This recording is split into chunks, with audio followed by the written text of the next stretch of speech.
Hello guys, welcome to my channel medicos Duniya. तो आज हम लोग एक बहुत ही डेडली डिजीज के बारे में पढ़ाई करेंगे, तो जिसको हम लोग बोलते हैं रैबिस।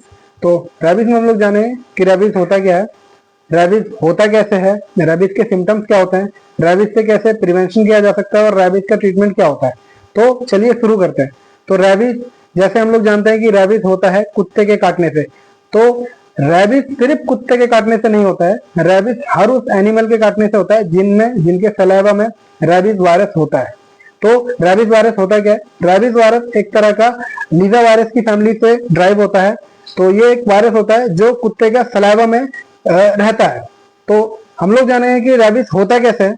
तो रैबिस होने का जो सबसे मेन कारण है, रैबिड एनिमल जैसे आपका डॉग हो गया, बैट हो गया, उसके बाद आपका जैकल्स हो गए, फॉक्स हो गया, फिर आपका कैट हो गए। इन सब में अगर रैबिट का वायरस हुआ, इनके काटने से हमारे ब्लड के थ्रू, नर्व के थ्रू, ब्रेन और सीएनएस में जाकर के ये वायरस जाकर के बैठ जाते हैं। उसके बाद कुछ दिन बाद, जैसे 1 से 3 महीने में ये अपना सिम्टम्स दिखाना शुरू करते हैं। तो सिम्टम्स में क्या क्या होते हैं, कुछ अर्ली सिम्टम होते हैं, कुछ लेट सिम्टम होते हैं।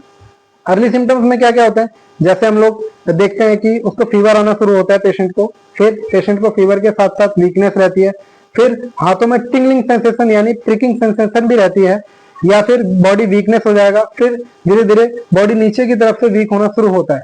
और उसके बाद डिलेड कॉम्प्लिकेशन। तो हम लोग जानते हैं कि रैबिस को जो वायरस होता है जब अफेक्ट करता है बॉडी को, तब उसमें कुछ सिम्टम्स दिखाई देते हैं, जिसको हम लोग बोलते हैं एरोफोबिया या फिर हाइड्रोफोबिया। हाइड्रोफोबिया किसे बोलते हैं, पानी से दूरी बनाना, मतलब पानी से डरना, इसको हम लोग बोलते हैं हाइड्रोफोबिया। तो हाइड्रोफोबिया में क्या होता है कि पेशेंट को जब हम पानी देते हैं तो वो पानी से बिल्कुल फोबिक हो जाता है। जोर से हवा लगने पर भी वो उसको घबराहट होती है, उसको डर लगने लगता है, तो इसको हम लोग एरोफोबिक बोलते हैं। फिर हेलुसिनेशन हो सकता है रैबिड वाले पेशेंट को। उसके बाद फिर हेलुसिनेशन के बाद फिर लास्ट में पैरालिसिस होता है। पैरालिसिस नीचे से ऊपर की तरफ होता है, यानी लोअर लिम्ब का पैरालिसिस होता है। फिर धीरे धीरे पैरालिसिस ऊपर की तरफ आता है, जिससे पैरालिसिस उठते उठते डायफ्राम का पैरालिसिस हो जाता है। इसकी वजह से सांस नहीं ले पाता है पेशेंट और फिर पेशेंट की डेथ होती है। एक चीज क्लियर आप जान लीजिए कि रैबिस जो होता है ये 100% फैटल डिजीज होता है, लेकिन 100% प्रिवेंटिव भी होता है। तो चलिए रैबिस का मैनेजमेंट जानते हैं। जब कभी भी रैबिस का कोई भी जानवर आपको बाइट करे, तो बेसिकली सबसे पहले जो घर में काम करना है वो ये करना है कि आपको सोप वाटर के साथ इसको मिनिमम जहाँ पे काटा है 15 मिनट तक आपको वॉश करना है। वॉश करने के बाद आपको डॉक्टर के पास जाना है। डॉक्टर आपको वो घाव देखेगा। उसके बाद घाव देखने के बाद डॉक्टर आपको वैक्सीन देगा, वैक्सीन के साथ साथ इम्यूनोग्लोबुलिन देगा। तो जो एंटी रैबिस वैक्सीन है वो हम लोग को डोज लगते हैं 5 डोज। पहला डोज लगेगा 0 दिन, यानी जिस दिन आप आए हो उस दिन। उसके बाद दूसरा डोज लगता है तीसरे दिन, फिर 7वें दिन, फिर आपका 14वें दिन, उसके बाद आपका 21वें दिन।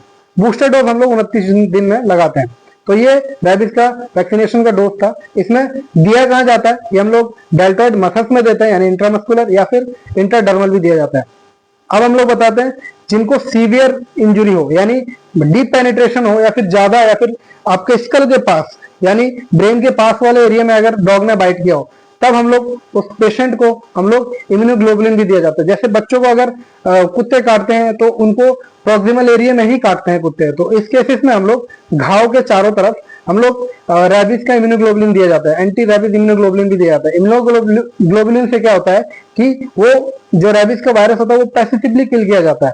तो बेसिकली ये इसका ट्रीटमेंट था। उसके बाद आते हैं कि ये हम लोग किसको देते हैं, जब एक बार रैबिस के इन्फेक्शन अगर हो जाता है तो फिर कोई भी ट्रीटमेंट नहीं है। तो बेसिकली देखा गया है जिसको अभी अभी डॉग ने काटा उसको हम लोग देते हैं, इसको हम लोग बोलते हैं पोस्ट एक्सपोजर प्रोफाइलेक्सिस या फिर pre exposure prophylaxis. Pre exposure prophylaxis में क्या होता है, ऐसे लोग जो या तो जू में काम करते हैं, या तो वेटरनरी डॉक्टर होते हैं, या तो वो कुछ ऐसी जगह या फिर लैब में काम करते हैं जहां पे उनको रैबिस वायरस से कांटेक्ट या फिर कोई अदर वायरस से कांटेक्ट हो सकता है, तो इन लोगों के लिए प्री एक्सपोजर प्रोफाइलेक्सिस किया जाता है।